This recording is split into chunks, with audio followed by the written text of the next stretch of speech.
that what they make out of greenhouses in 2 acres is perhaps equal or more than the rest of the entire farm. They've been growing capsicum. Now they've gone for cucumber, which was a shock to me. In 92, if somebody had told me, or even in 2005 or 6, somebody had told me that I'm going to grow cucumbers in greenhouses, I would have shouted at that man and recommended a good psychiatric treatment.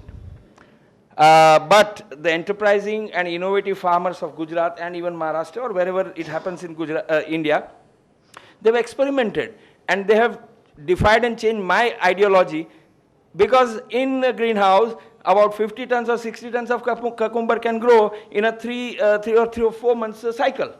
And that sells at maybe 15 rupees a kg average, and that's a killing. And so new ideas, some of them have done muskmelon, some of them have even tried dhania, and they say it's working well. But these are new experiments. Some have started doing even ginger. Earlier, 92 to 2005-06, it was a clear mindset even for me as a consultant. When I designed greenhouse projects, it was floriculture. If you wanted to go for export-oriented, roses, because they travel well for lesser freight. Carnation, gerbera, good for Indian market, because they take a lot of expense while transporting. Some vegetables later on came in, like colored capsicum. These also did well. And then eventually these new experiments, which have shocked me and which have made me wiser. One important thing about agriculture and greenhouse cultivation is that you have to be a student all the time. And there is no such thing called expert in this field. You learn every day, and all my clients, even in my own projects, I learn every day. From the simple technicians, farm workers, they come up with fantastic ideas, and that's where the innovation starts, and you bring down the cost. 1992, my first greenhouse project, 5 hectares in Pune, we used about 96 tons of steel per hectare at that time. Now, which translates to about 38 tons, 36, 37, 38 tons per acre. Today, we are in a position to build much stronger, much more efficient structures at about 18 tons to 19 tons per acre, as opposed to 38 of 1992.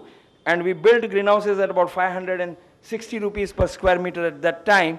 That price went down to as low as nearly 380, 400 rupees a square meter at one point in time. Now, in 2012, we are talking about 580, 590 for a standard greenhouse I'm talking about, not automated.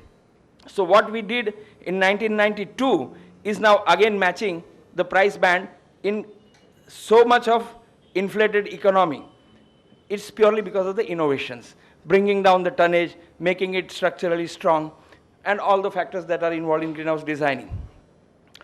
There is a simple thing. We are talking about business, agri-business. Greenhouse as an agri-business facility. In any business other than agriculture, every entrepreneur and a manager talks about triangle of success, which means capital, technology, and management, including marketing, which is a critical factor as well.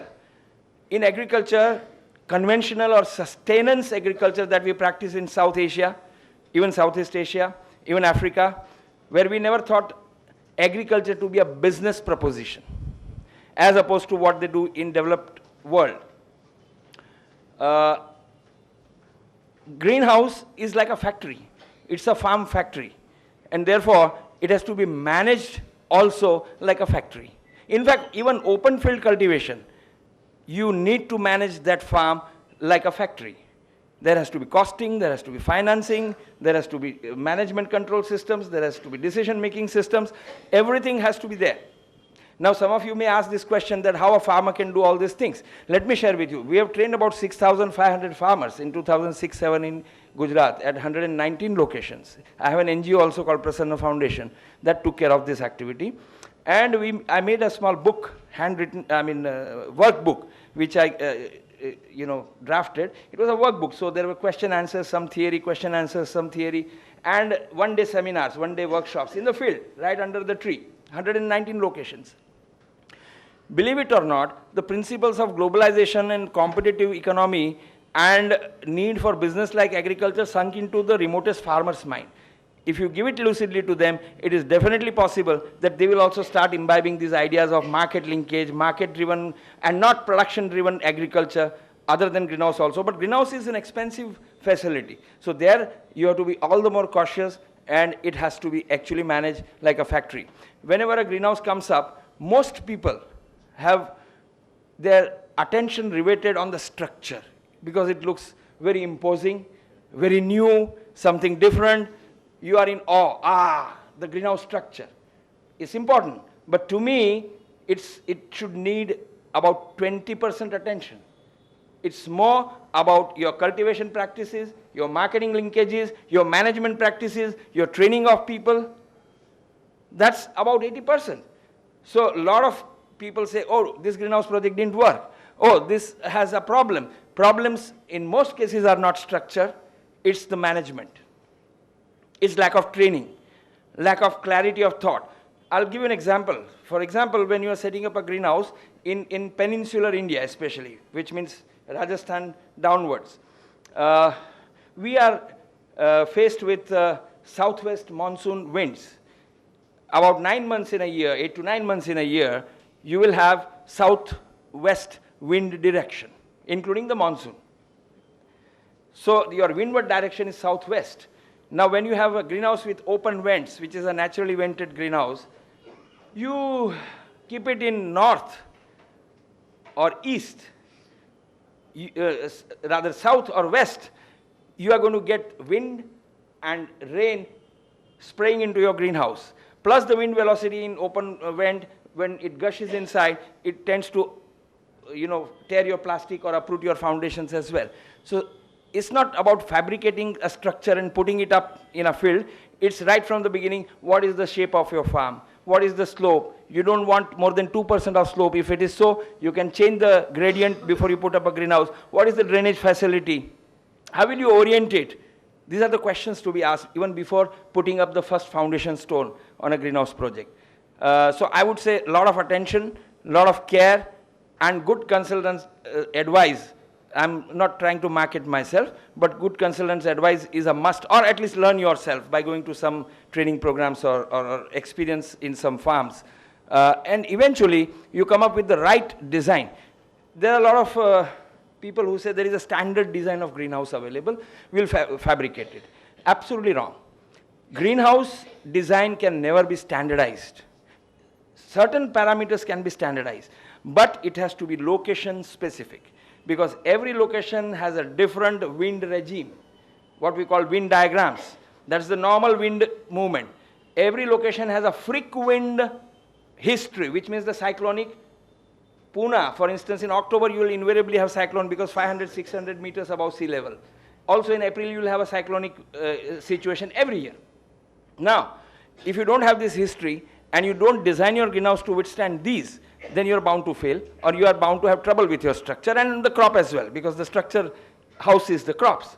So, these considerations have to be taken into account. What is the relative humidity data for the last 5 years or 10 years? What is the temperature situation? What is the rainfall situation? Do you have too many cloudy days? I'll give an example. In 93, 94, a very big corporate of India, they approached me and said, we want to set up the greenhouse project and you be our consultant. Then I said, let me see the site. So they took me to a place high up in the mountains beyond Khandala. It was a picturesque site, beautiful, and a huge farmhouse, helipad, and a huge lake. And I said, you can't put a greenhouse here, because for 6 months in a year, you have clouds, you are on the wind side. You need the rain shadow in Deccan, because the rains come from Arabian Sea, and then the clouds have to rise above the Deccan Paschim Ghat. So they offload a lot of rain in Konkan Patti, and when they cross over to Pune, then they have about 40 inches of rainfall. And therefore you have to be in rain shadow. This is called a rain shadow. But if you are in the rain side, then you are bound to fail. They did not listen to me. I did not take up the assignment on only this ground that the site is not right. The project didn't do well. So these are the minor considerations that have to be kept in mind. When you design it for Gujarat conditions, North Gujarat is quite different from South Gujarat. Saurashtra is quite different from North Gujarat. So what is the local condition? How will you design the structure? and therefore what crops can you take. Now we can have a small slideshow as well, so I will start talking from this.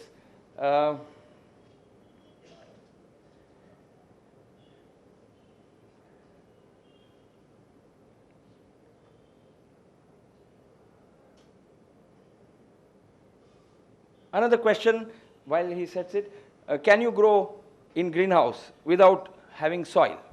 There is rock, no soil, or it is brackish water, horrible saline water. Can you grow? Yes, that is soilless culture. You can use other medium or media such as cocoa pit or even rock wool, and there are many other options available. So if you don't have soil, no problem. You can grow still in the greenhouses, the crops of your choice. Of course, it adds to the cost because you are adding the medium. But still you can grow in artificial medium as well. Yeah, can we see the slides now? Soilless. Yeah, this is the soilless. And we'll start with the different types of greenhouses.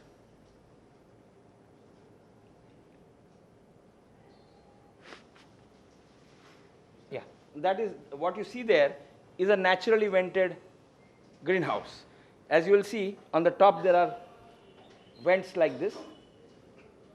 On the other side of the vent, which you can't see in this picture, is the open window. So the wind, the hot thermal currents go out from there, and wind velocity is maintained in the greenhouse. As you know, in the greenhouse, when it heats up, the air has a tendency of rising, thermal currents. And because it's a curved hood there, the wind which comes from outside, that bounces off the hood and goes up. So within the hood, in the window, there is a low pressure created, which we call venturi. And that venturi creates a suction.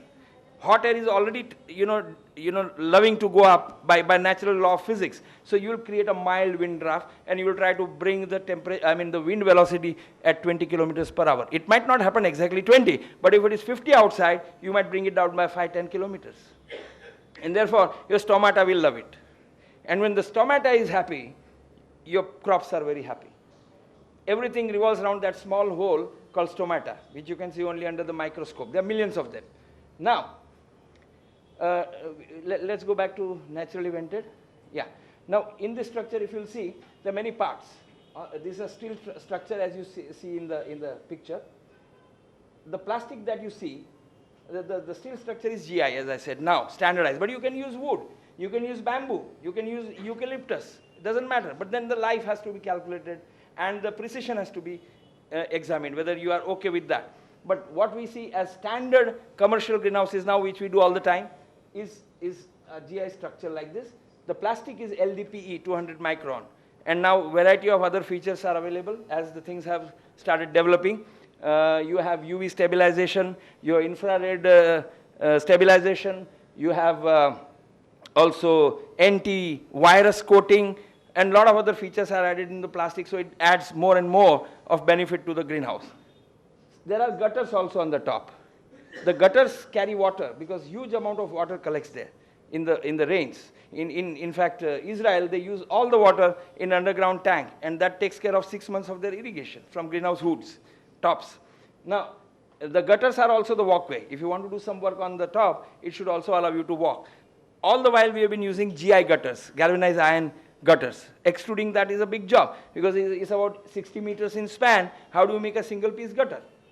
Earlier there used to be pieces, parts, then joined together, riveted together, and leakage. Now you don't want leakage inside.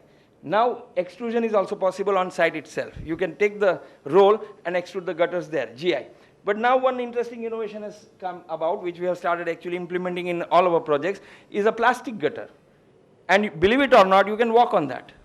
Now GI gutter stops the sunlight to that extent, but plastic allows sunlight. So entire greenhouse is completely exposed to the sunlight which we need inside. So this kind of new things are coming all the time in greenhouses. On the sides what you see is insect net. Now this is the insect net. It takes care of insects, they don't enter, and it still allows the ventilation. And here is an apron. Now this apron is a tough material so that rodents or dogs, if they want to go inside, it's good climate inside, they can't scratch it and tear it. So this is a different material. Insect net also has gone through a huge amount of innovation now. You see, the crops inside have many, many friends. Like the crops are pampered in a greenhouse, it is equally encouraging and comfortable for the pest and disease to go in there also, because for them also it is ideal growing condition or near ideal growing condition. So they want to get inside. Now, depending upon what crop you have, you need a different mesh of this insect net. An insect like thrip, which is a very small one, or a spider mite, which is a very small one, even if you have the insect net, will crawl inside. Now they have come up with an idea of putting UV repellent here. So the insect actually works on the principle of chemical and light signals, basically, in terms of locomotion and its life cycle. So if there is a UV repellent here, even if the mesh size permits it to go, it goes back. Like the mosquito repellent, this is a UV repellent. A lot of new ideas are coming into this kind of structures. This is the external feature of the greenhouse. Now we can go inside. This is called naturally vented. There are many options or versions also available in naturally vented. We have this hood which is arched. There is a sawtooth also where the hood is not arched, it's straight. There is a Venlo. Many, many designs are there worldwide. For India, this is by far the best design. Next slide. You can also have this kind of dome. This is a shed net house, ideally suited for nursery crops, for instance. These are all part of protected agriculture. This is a fan and pad greenhouse. This has to be closed. It doesn't have a vent there. It is closed. And here what you see, sides, is the pad and fan. So on one wall of the greenhouse, you will have the fan, which is sucking the air from outside, and rather throwing the air from inside to outside. And the other side is a pad. So the air from outside is getting into the greenhouse through the pad. There is water dripping on the pad, just like your air coolers in the drawing room. Not the air conditioners, but the air coolers. So the humid air constantly gets into the greenhouse area, the space, and you have retention of relative humidity and temperature. You can actually use it as a uniform system where it is round the clock or till you operate. But the problem is the cost, because the motors cost, the structure is more costly, and operating costs are also very high. So can we go back to the first one, or we can show some inside of a greenhouse? This is a tunnel house, good for vegetable. Inside of a greenhouse, if you have anything. Or a drip line I wanted to show, mister and drip line.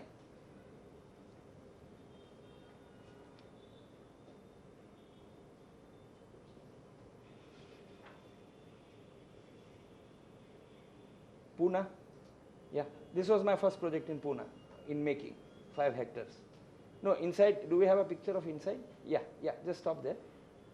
Here, if you see closely, these are 2 rows of rose planted, just planted, and in the center you see the mass. These are the misters. You can have foggers on the top, or you can have misters inside. Now in fan and pad, you are using the fan and pad to control the relative humidity as well as the temperature. Here, since it's a naturally vented greenhouse, we are using foggers and misters, which are inside, and drip lines, which takes care of the water requirements along with the food, because the fertilizer is dissolved along with that, and therefore your food goes with water all the time. Also, let me stop here for a moment. Now, when you give, the carbon dioxide is retained in the greenhouse due to the nocturnal cycle. In the night, a lot of CO2 is released. It's trapped inside. If you irrigate right in the morning, with the first break of sun ray, with the right kind of irrigation, with the right kind of food, then the productivity enhances by at least 20 to 30%. Because there is ample carbon dioxide, sun has just come about, and then you have the right, irrigation with the food. When you throw fertilizer like this in granules, a lot of it is wasted. It's just like this. In normal agriculture, what we do is we throw,